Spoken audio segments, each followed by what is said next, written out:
Hey, it's Sol with another video brought to you by Underwood and Boners, attorneys at law. We know irony and the law. Today I'm going to talk about the Undead, if they, for whatever reasons that are definitely not spoilers, joined the Alliance. Say what? This could be because somehow they defected from the Horde, or I don't know if the Alliance found a way to raise the dead for themselves too. It doesn't matter though. The dead are at the gates, and they're waving the flag of friendship. This isn't like the Death Knights individually pledging their loyalty to the Alliance while living in bumfuck nowhere though. I'm thinking of a big population of the dead who need a place to stay. And because they were once regular old humans, they came to Stormwind City itself.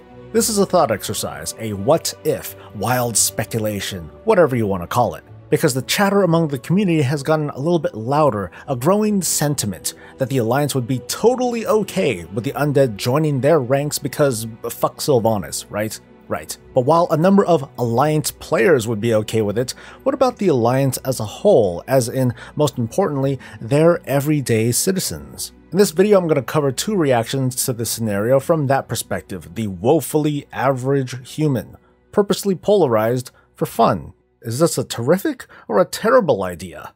Let's find out.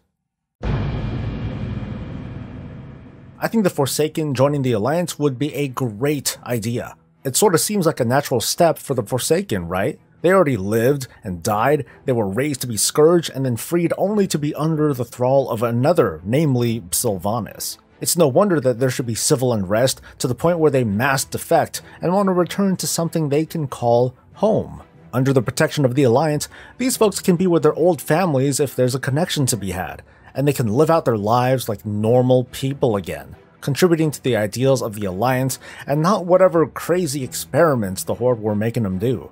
Or if they really want to, they can have some of their dignity back and be given a final and humane place to rest. The Forsaken came back here to take back the joys of living and to give themselves to a normal, working society. They're perfectly capable of integrating into the city because they still are who they are. Tradesmen, artists, laborers, people of faith. Forsaken in the Alliance military sounds like nothing less than a positive impact. Traitors to the Horde and Sylvanas, taking up arms alongside their former brethren. It's a sweet, sweet irony. This sends a message, sticking it to Sylvanas that the Alliance is a better place for people who want to live regular lives, even if they're undead. Sylvanas never gave them a choice, especially the ones that she and her Valkyr brought back. By raising them, she gave them that impossible decision between walking among the living in their desolate state or returning to oblivion, and that's not fair. That's not free will. That's a choice between living in Sylvanas' warped state of reality and not living at all. That's not the sort of thing the Alliance is about.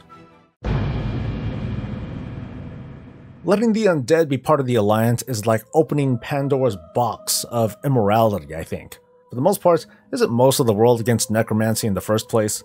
Defiling the dead and messing with spirits and souls doesn't seem right. The most humane thing to do with all these undead is, well, to put them all down as a mercy to them, and also to not give the Horde any excuse to call the Alliance out on being hypocritical. At best, I would say just stuff them all up in the Plaguelands with all the Death Knights. Out of sight, out of mind, right? I mean, do the people of Stormwind want their children exposed to the walking, rotting dead? Would you want your children in that situation? There's no guarantee that any citizen of Stormwind or the Alliance will live good lives behind the walls. What would that mean for a Forsaken? A number of the Undead may still have ties to the living through past relationships or family connections, but it's safe to say that many of the Forsaken would sort of be on their own. King Anduin might have the best intentions as always, but he can't control the hearts of the people. I think he's blinded by his idealism, and I question if he can see well past those visions. There are enough stories out there where a minority group is introduced, and that group is obviously different from the greater whole. Not to say that it's impossible, but more often than not, these unions typically result in certain degrees of prejudice and bigotry, even violence. Again, consider this situation where the minority group is the walking dead. There's a reason why when Sylvanas sent ambassadors to Stormwind to build relationships, they never returned.